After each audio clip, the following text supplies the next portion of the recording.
All right, we arrived at the Trail of Two Forests out here in the St. Helens area.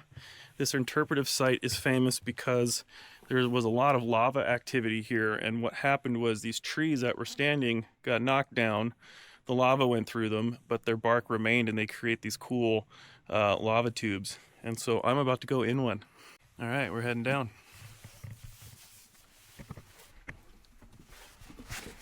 And we are heading through this narrow lava tube.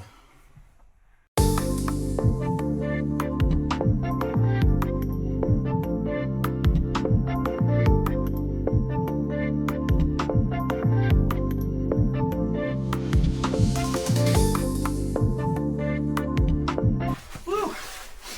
So we're at the first junction. You can actually see the patterns of the bark.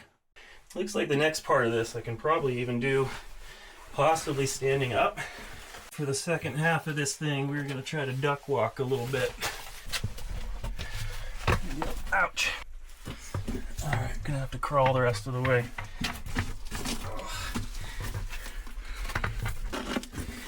Almost there. I can see the light.